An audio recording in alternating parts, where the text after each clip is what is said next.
At Staples Business Advantage, nothing can top the smarts and instincts of the thousands of experts on our team. While AI excels at processing data, automating tasks, and providing insights for better decision-making. And when they're used together, they're far more powerful than either is alone. Whoa. I've never felt more alive. Let Staples Business Advantage use today's latest innovations, plus our team's experience, to make business easier for you. Sign up today and save 20%. Staples Business Advantage. Business is human. Hi, I'm Jim Perdue of Perdue Chicken. Unlike our competitor, who's gone back to feeding their chickens antibiotics, we at Perdue will remain no antibiotics ever. No antibiotics ever because we raise our chickens in a healthy environment, so they don't need them. No antibiotics ever takes more time and money, but it's the right thing to do. So when you buy chicken, look for the Perdue label to make sure your chicken is no antibiotics ever. Get the facts at Perdue.com. For exclusive podcasts and more, sign up at patreon.com/partnersincrimemedia. I'm Rebecca Lavoie, and this is Crime Writers On.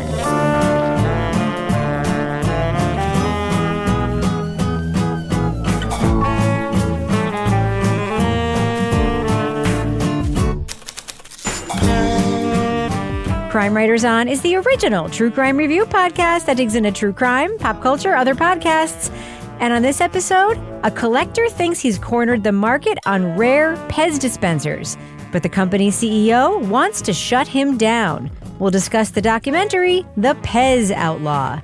Joining me to get that done and more is true crime author, TV journalist, and host of These Are Their Stories podcast, my husband and love of my life, Kevin Flynn. Hello, Kevin. Hello, Rebecca. Kevin, maybe someday I will love you as much as these PEZ dispenser people love each other. Just saying. They love each other or they love their PEZ? That couple is in love. Oh, they are in We'll talk love. about it. All right, yeah. Also with us is private investigator, certified pet detective, resident cat lady, and author of the Piper Green series of cozy Exeter mysteries, Laura Bricker. Hi, Laura. Hey, Rebecca. And finally, our resident Doubting Thomas, author of the City Trilogy of novels, host of the Strange Arrivals podcast, and our Patreon Deep Dive Book Club podcast host, Toby Ball. Hey, Toby. Hey, Rebecca.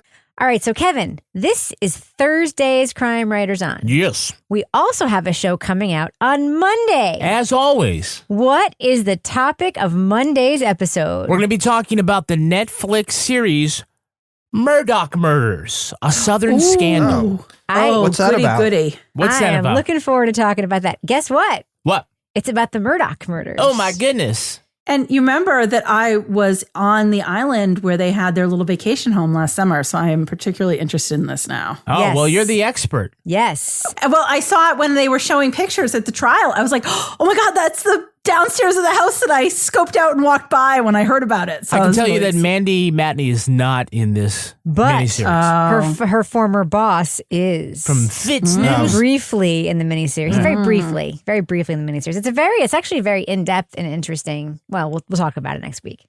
All right. Well, Kevin, we have a very quirky thing to talk about on the podcast Yeah, we do. right now. So I think we should just, pop our heads off of our necks, little candy come out of the hole, Get and all talk the about way it. back. Look all the way up at the ceiling. Whose idea was it to have the candy come out of the neck?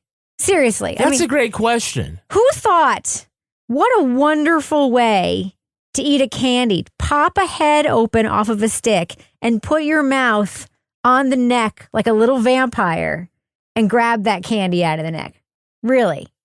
Who came up with that idea? Philip Morris? I don't know.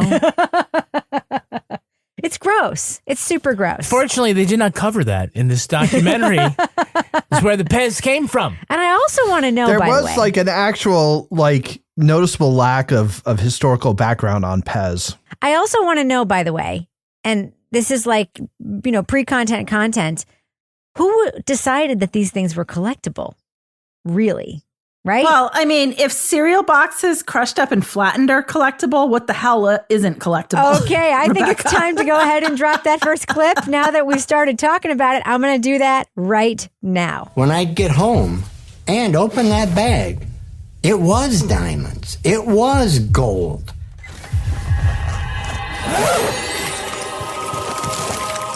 PEZ. I won the lottery. It's like printing money. Steve Glew was a part-time flea market vendor when he was introduced to the world of PEZ dispensers.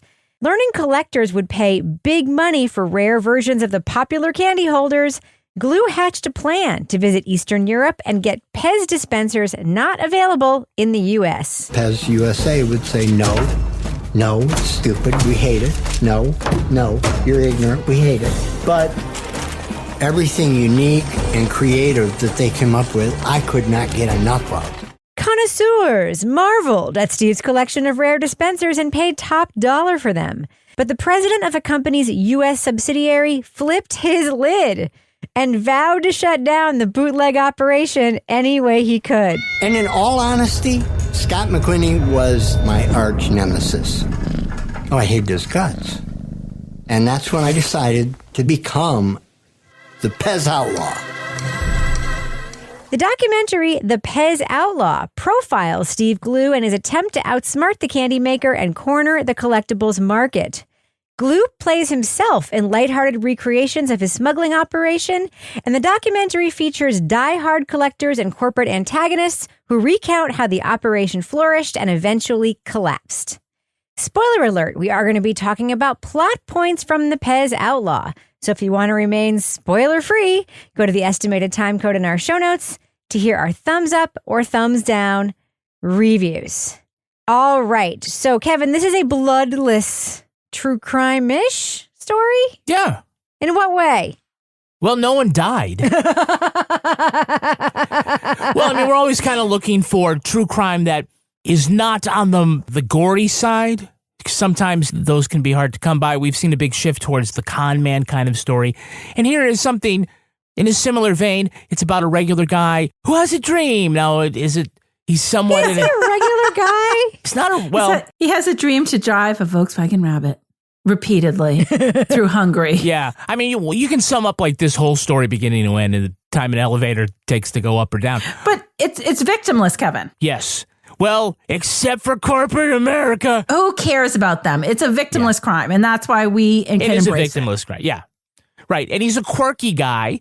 There's some surprising depth to him, and he makes for a good protagonist. I actually don't think it's surprising. I think it is like, and I'm not saying you're offensive, Kevin. I actually think it's offensive that documentary makers and that like people think that it's surprising when regular people have depth, because most people have depth and have interesting stories. Most people do. And the fact that like we look at somebody who like worked in a factory and made like $10 an hour and we're like, oh my God, we're so surprised that he's so soulful. Like that, the fact that we would like sort of put that at the center and make that the subject of a whole documentary, that's really what it's about, is like this weird guy who like did this thing, but like at its heart, it's like, and I'm like, but everybody has a story to tell in a way, you know what I mean?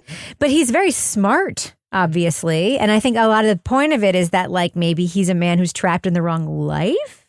I don't know, Laura, what do you think about the style of this documentary? Because it certainly is quirky. I love cereal boxes. They're just fun, Captain Crunch. And they're a part of my childhood.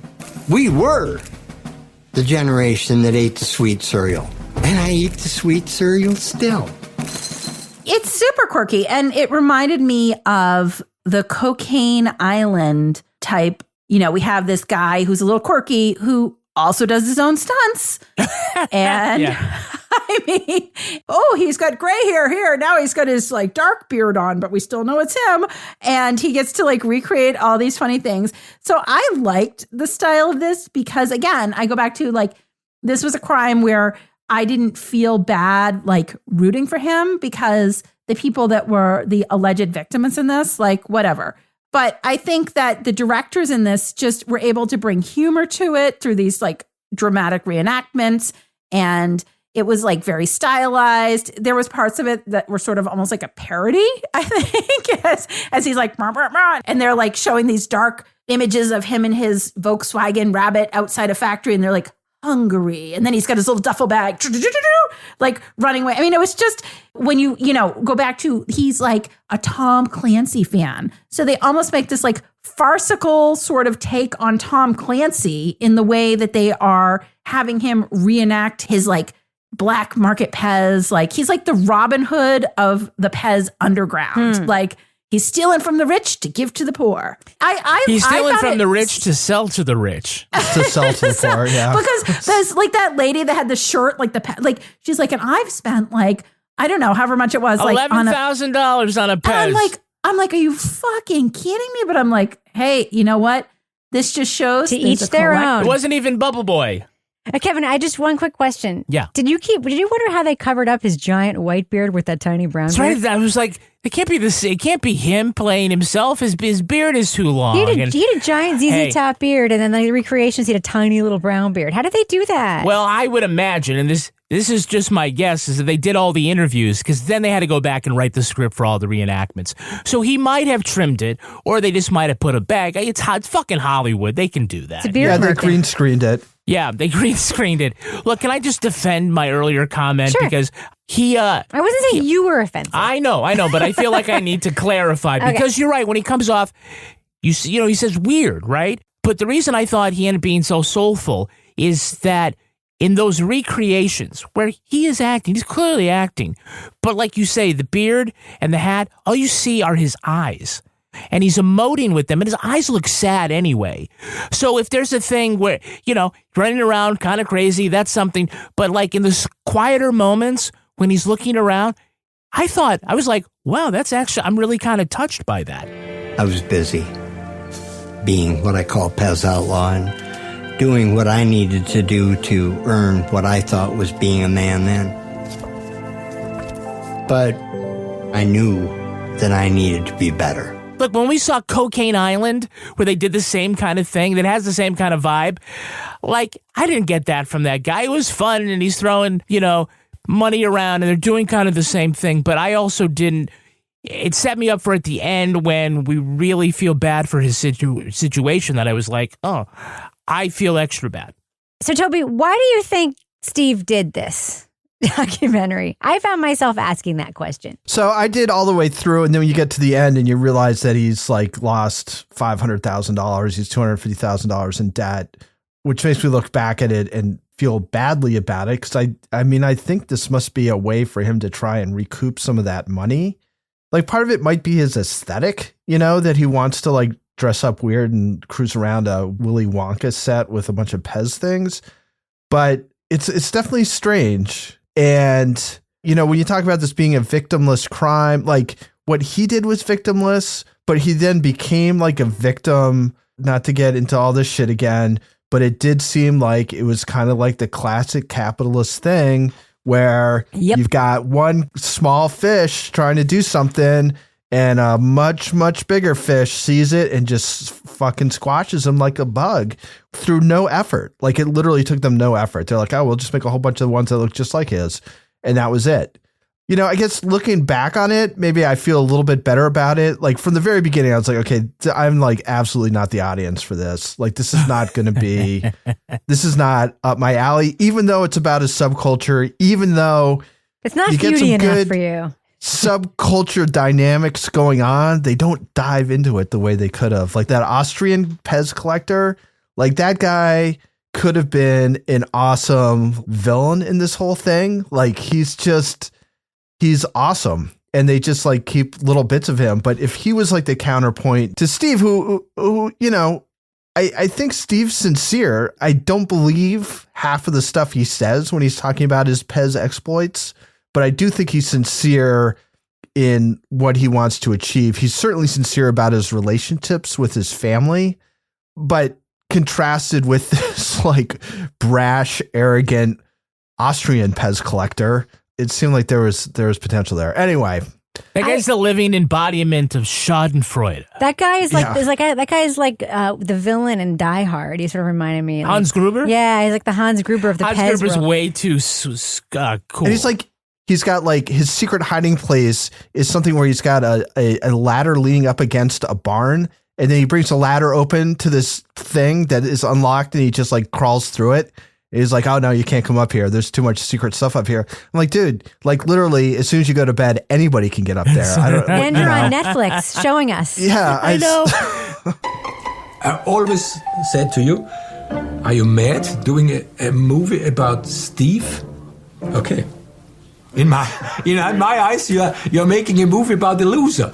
So why are you doing that? I would love it if someone from the PEZ company were to like respond to me, maybe on Twitter about this.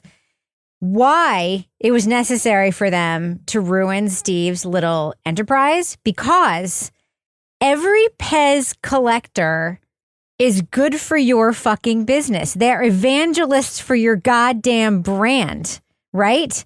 I mean, there have been times where I've seen like, there was like one time, okay, this has not happened a million times, maybe 1 or 2 times where I've seen like bootleg crime writers on merch, like on Etsy or whatever. And I'm like, I don't fucking care. Like someone's making $10 selling a t-shirt with like our logo on it. I'm like, that means more people in the world are wearing t-shirts with our logo on it. Now, granted, if our business was making t-shirts with our logo on it, great.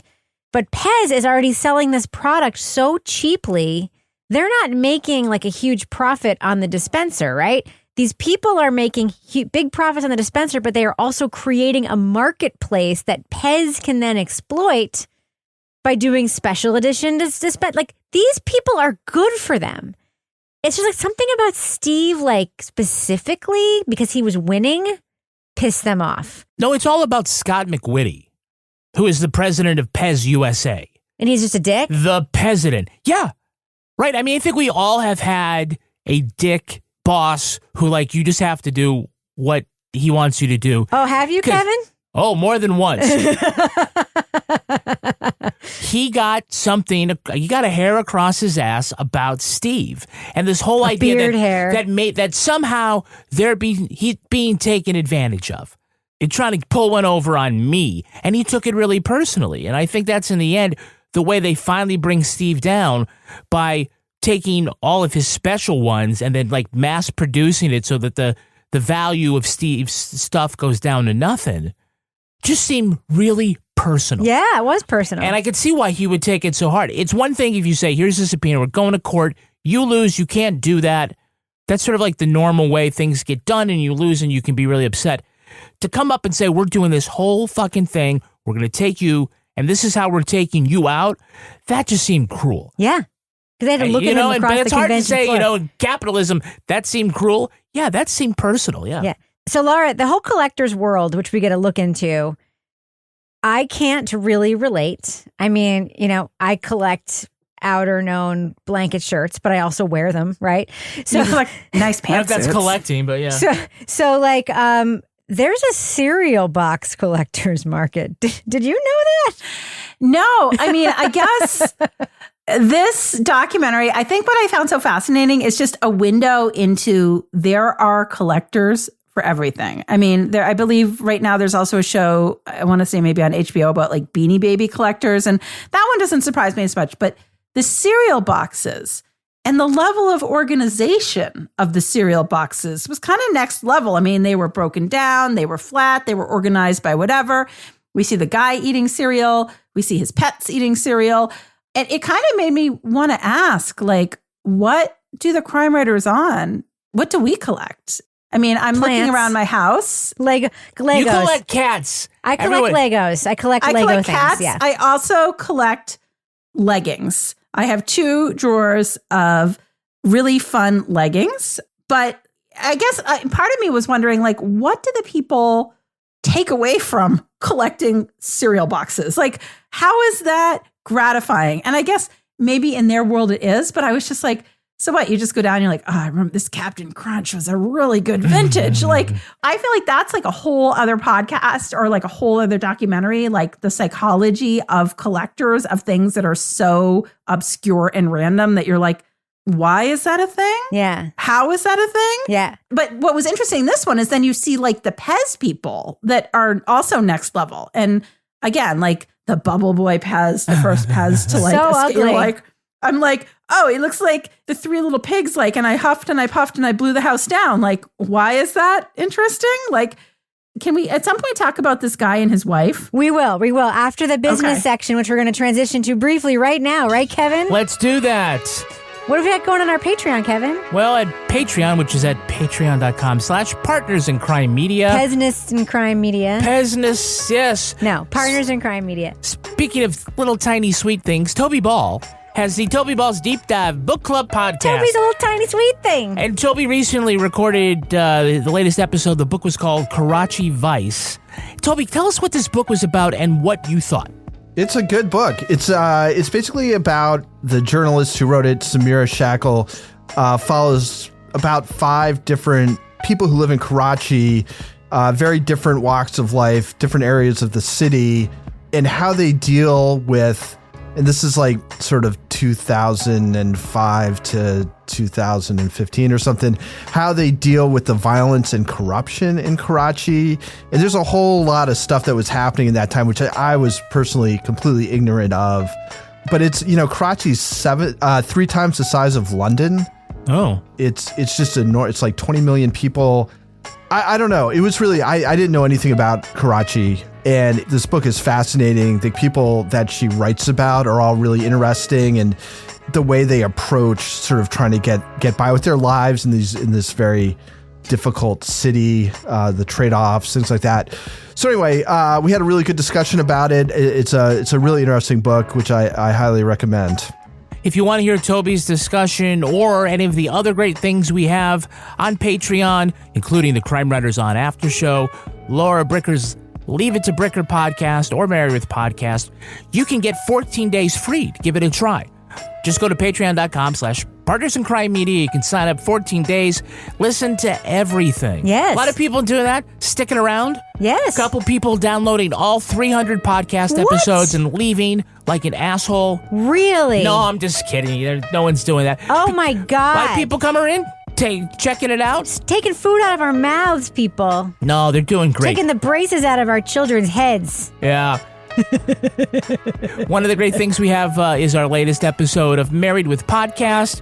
Rebecca and I dispense relationship advice, including to one woman who was really shocked that her husband said, "No, I'm not going to that lesbian wedding."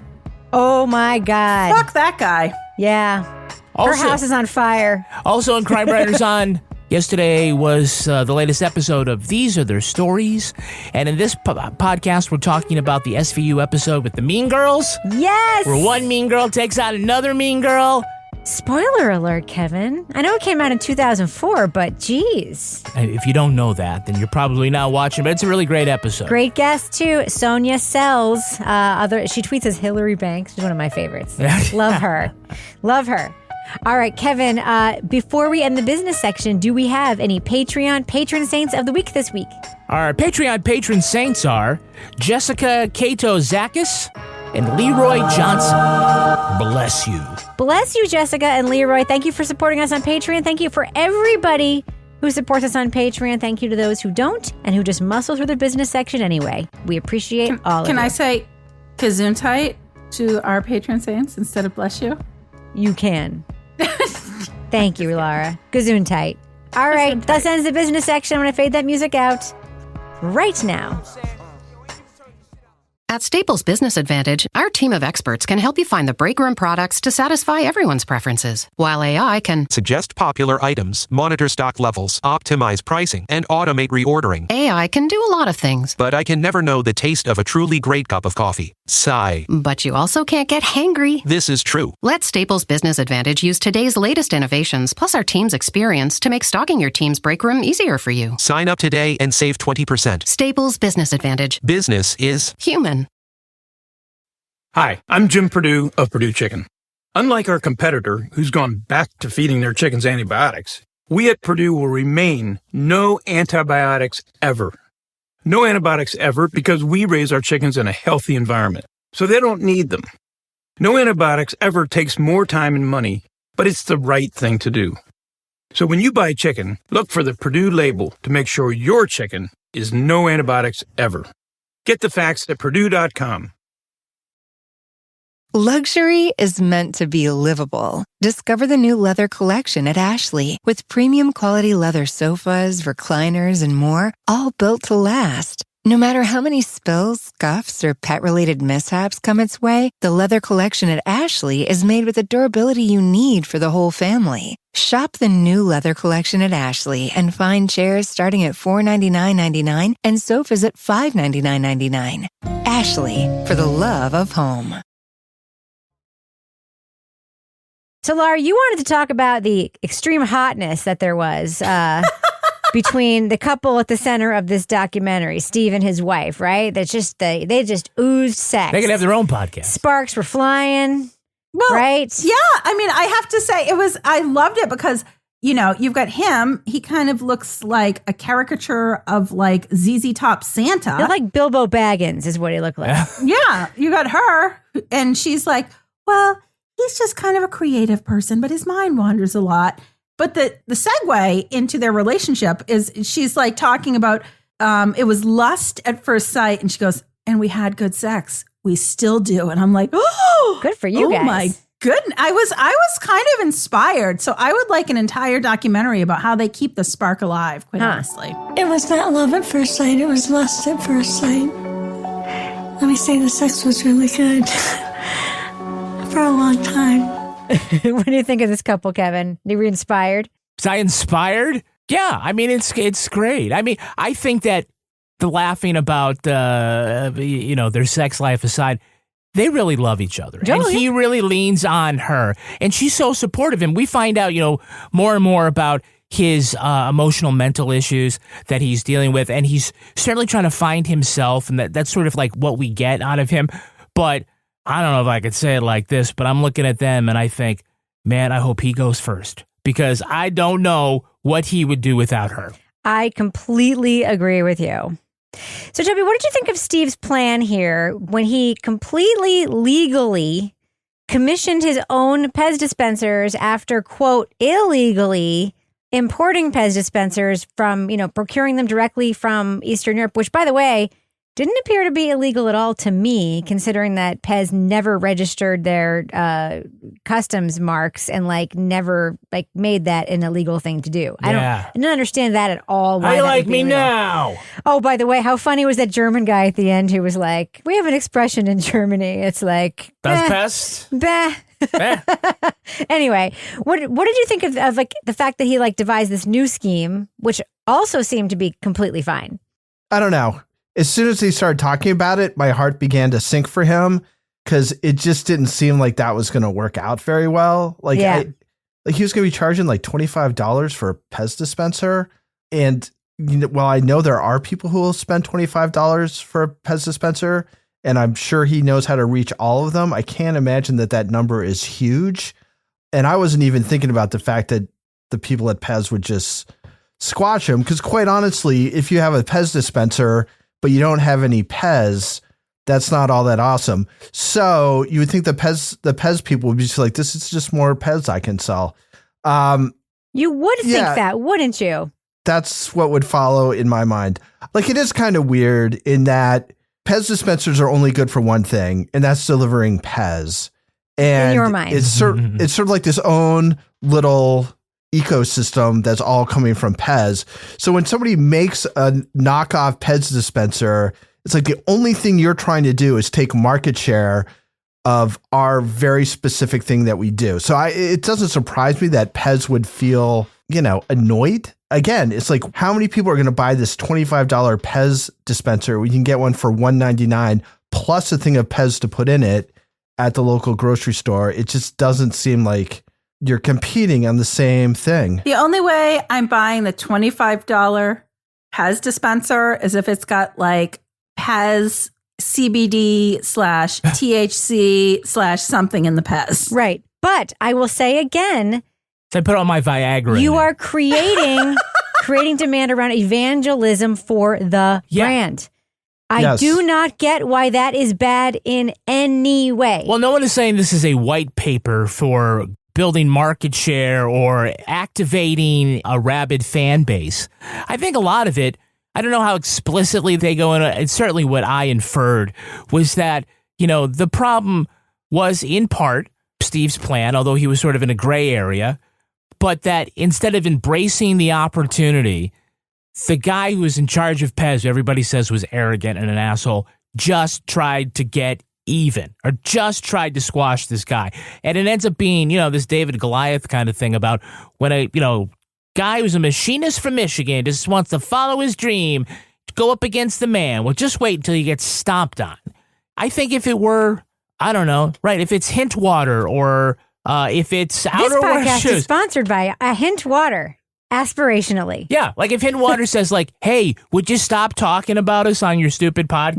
Nope, we're not going to do it because we love it. Well, that would say that would be a bad idea. You're the same thing for, if I keep talking about cigars or whatever the heck it is, just supposed to lean into that. And it was just more, I think if there were a different president, kind of the only thing about PEZ that was cool was the name of his title.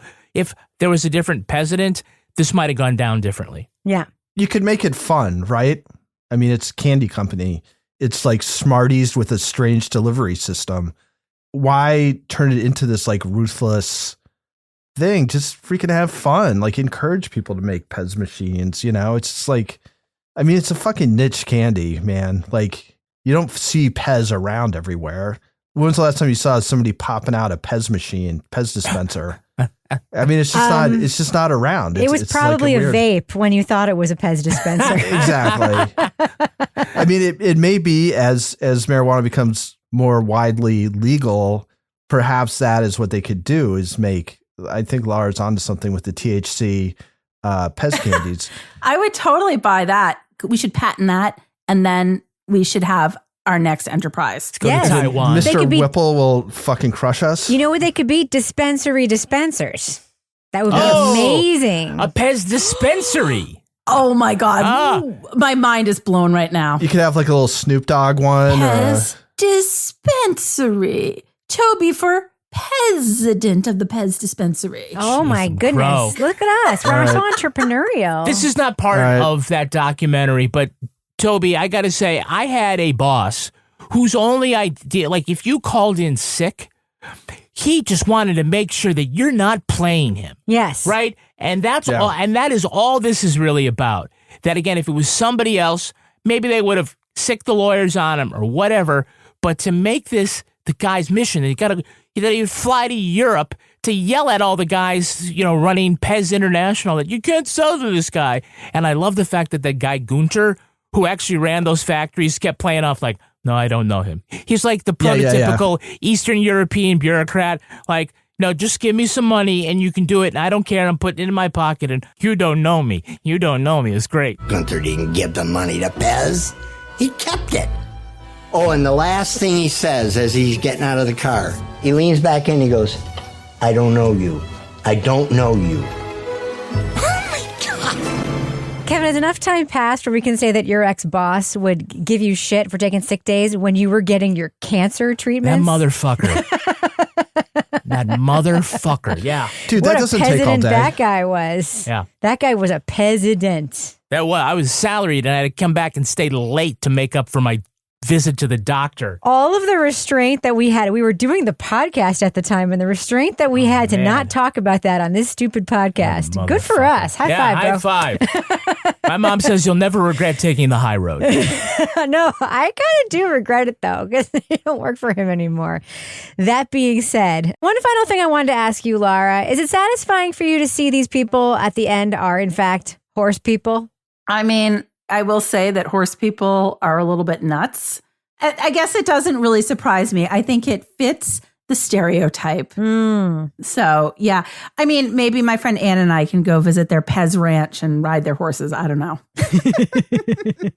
At Staples Business Advantage, nothing can top the smarts and instincts of the thousands of experts on our team. While AI excels at processing data, automating tasks, and providing insights for better decision-making. And when they're used together, they're far more powerful than either is alone. Whoa.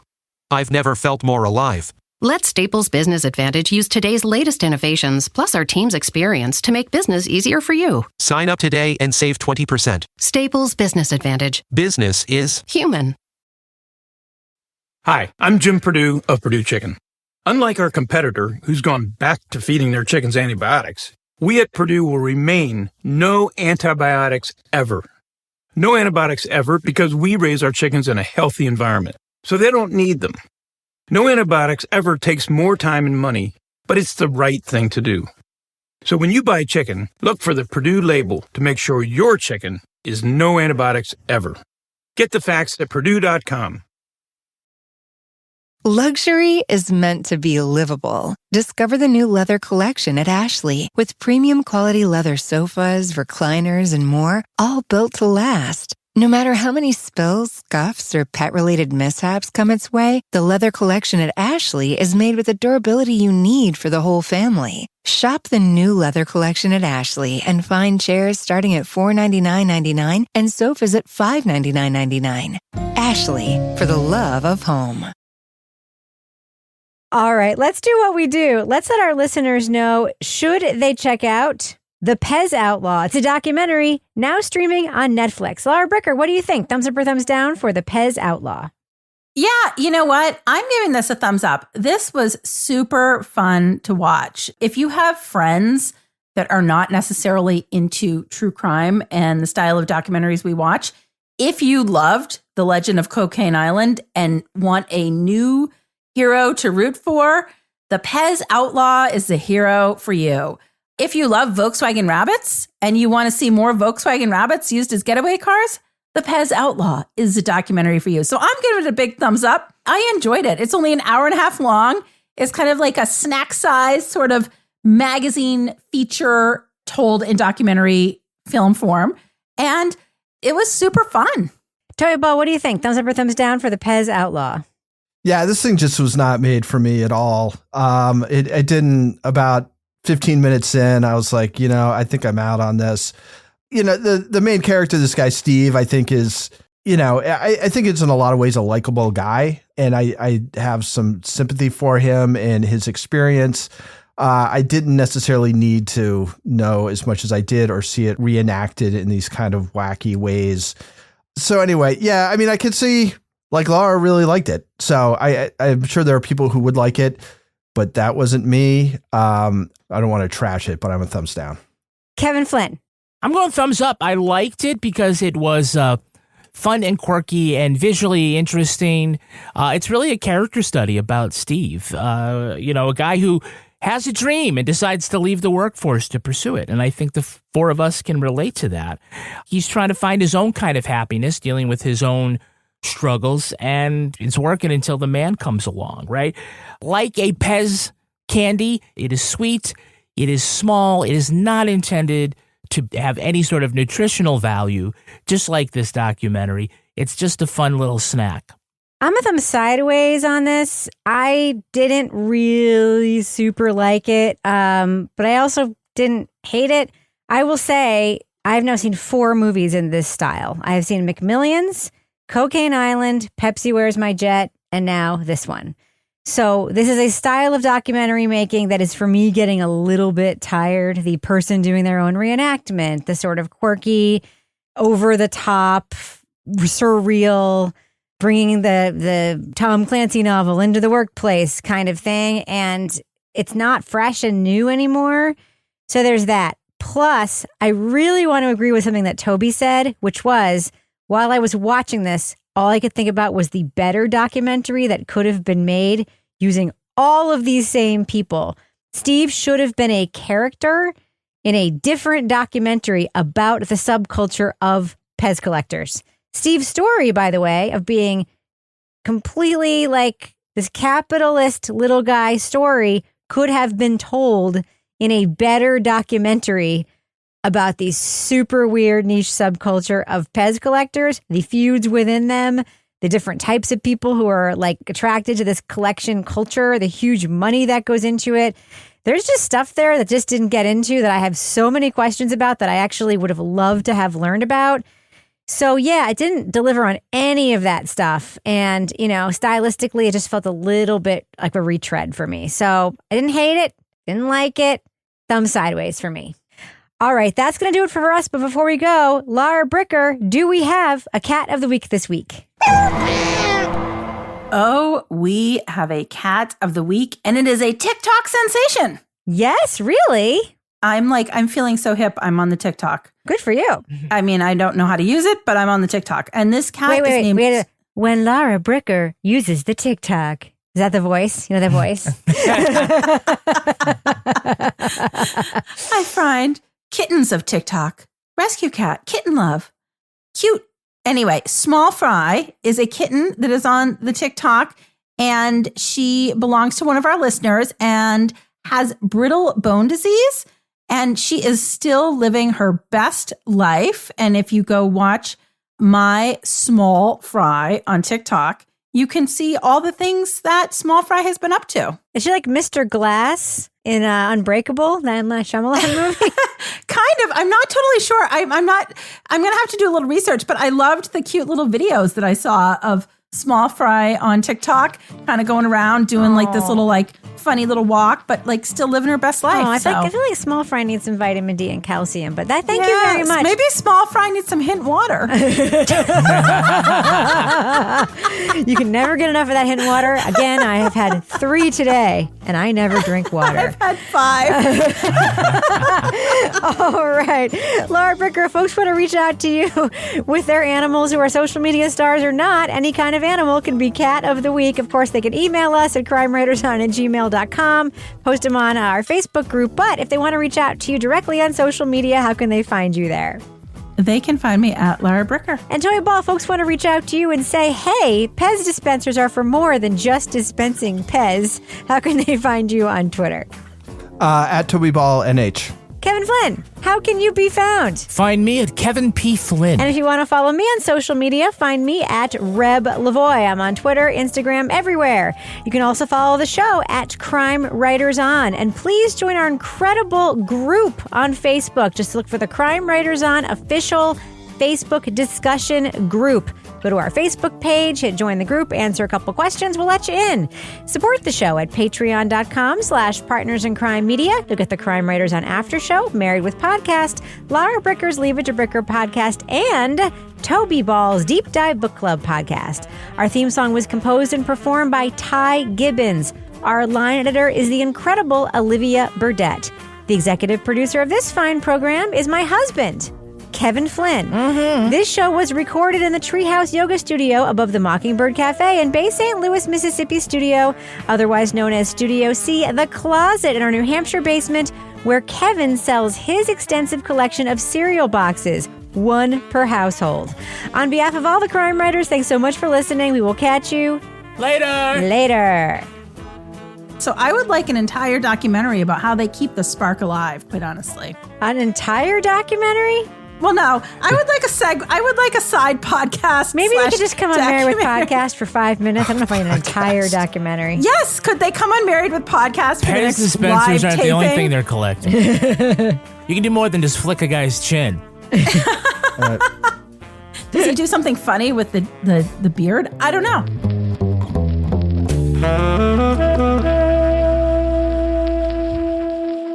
Partners in Crime Media. At Staples Business Advantage, nothing can top the smarts and instincts of the thousands of experts on our team. While AI excels at processing data, automating tasks, and providing insights for better decision-making. And when they're used together, they're far more powerful than either is alone. Whoa.